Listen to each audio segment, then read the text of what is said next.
Hello everybody, ProtoFoxy here, coming at you again with another Transformers review video. Today we will be taking a look at Transformers Siege Impactor.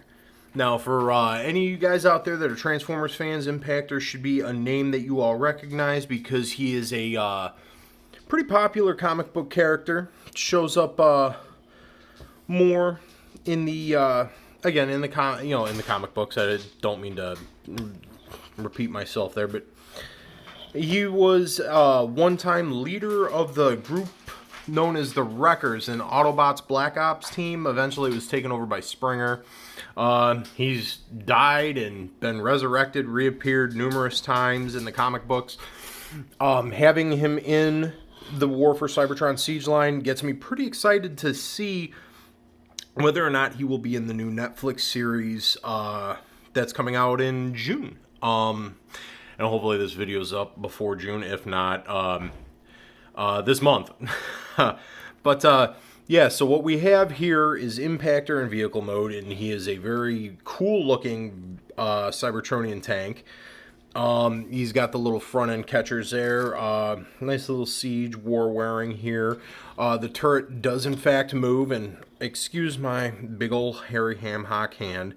But yeah, just a lot of nice detail. Very, very cool colors that he's got. Obviously, that's what he was in the comic books. But I think it translates to the toy really, really well. One of my favorite colors is actually purple, so I'm a sucker for that anyway. But yeah, this tank mode is, again, Cybertronian tank, because that's what Siege is all about. But yeah, this thing just looks like it can do a whole lot of damage, and just fun looking tank mode. And here we will go ahead and get down to robot mode. And I'll discuss his transformation a bit too, because it's actually, I'll transform off camera obviously, but I will discuss how the transformation works because it is a bit ridiculous. And here we have the Siege Impactor in robot mode, and I've got to say, I'm a fan of the character anyway, but I got to say that this robot mode looks good. As my big old finger comes in, I'll do the little air quotes, looks good. I have a few gripes about it, and I mentioned that I would discuss part of it as far as the transformation goes, because it's actually one of my gripes. It's a silly thing. It's actually pretty unique, but it just kind of falls a little flat for me. But we'll get into that in a second. We'll take a look at the robot mode, and now I will say again, Siege is just knocking it out of the park with great looking robot modes that have very clean transformations, no real backpacks or anything like that. And as you can see, as I'm kind of giving the turns around here, you can see all of his combat system ports and all of that. Now this hand here, for those who haven't seen anything about Impactor, actually does flip out to be a regular hand that can hold the weapon, but going with comic book accuracy, this little harpoon here, that's actually something in the comic book for him. But yeah, this is definitely, you can look at this guy and not, here, let me straighten out the camera because I'm a goof. You can definitely look at this guy and see that this is Impactor. There's no confusing it's not if you know who Impactor is. Get a quick look at the head here, because, yeah, there we go, camera in focus, because that is just a great looking head sculpt. It's, and now for those who are Transformers fans also know that there were two different Impactors released. The single pack release with the Autobot symbol here, which is actually a really nice nod too, that they didn't just make it a red over the purple, just kind of throw off the colors. They actually kept the colors really good there, which is a really nice touch. And the head sculpt, this one looks more like the old Marvel UK comic book head as opposed to the IDW version. And that's actually what they did with the 2-pack release. They released them with Siege Mirage, a translucent Siege Mirage, and a Power Dasher redeco of Cog, I believe it was. And then they released Impactor, different head sculpt, which looks more like the IDW head, more like the IDW head design. And then he actually has a Decepticon symbol, which is a throwback. He was never really a Decepticon in the comic books, but before the war broke out, and anyone who follows the story, and hopefully this isn't spoilers to you guys, he was actually I would say friends or colleagues or acquaintances with Megatron. Either way, so it's a nice little throwback. But this is the one I got, and I enjoy the toy. He's definitely really cool. I don't have any other releases of Impactors because they're mostly club exclusives, or or like store exclusives, what have you.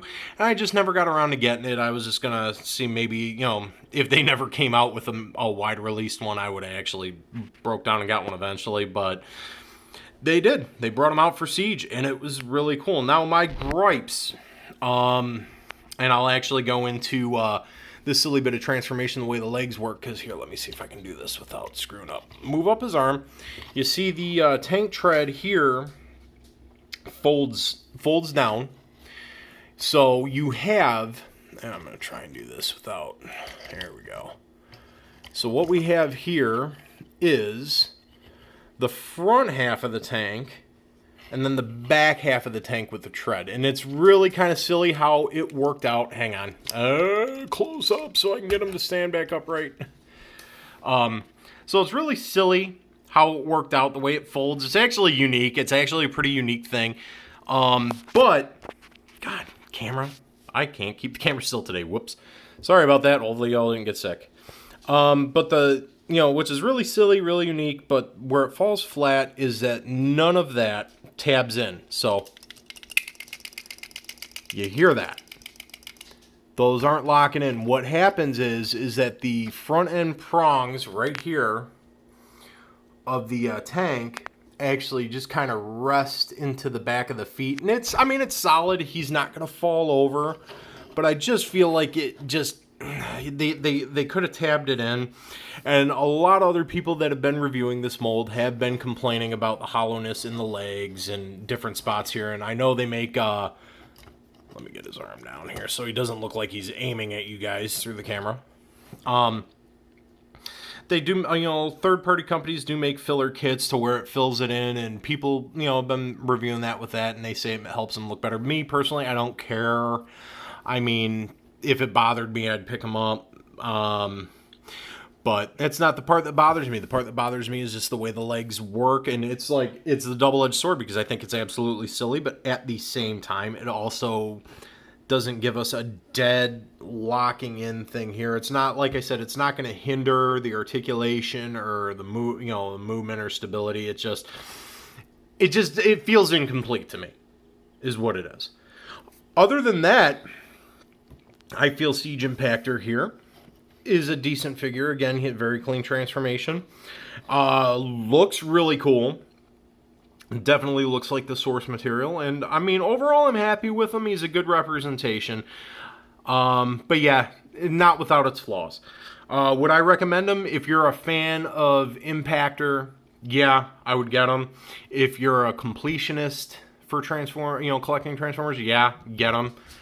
If not, if you're kind of a casual collector, I would go ahead and say maybe pass him. You might not be able to overlook his flaws, but I like him. He definitely looks good. Definitely a cool looking toy, cool looking character. Definitely plays well. The tank is absolutely ridiculous looking. He is fun, but not without his flaws. But that's all for today. Your friendly Red Menace is going to go ahead and sign out. Y'all stay safe out there. Hopefully I'm bringing you a little bit of enjoyment in these days. And, have a good one.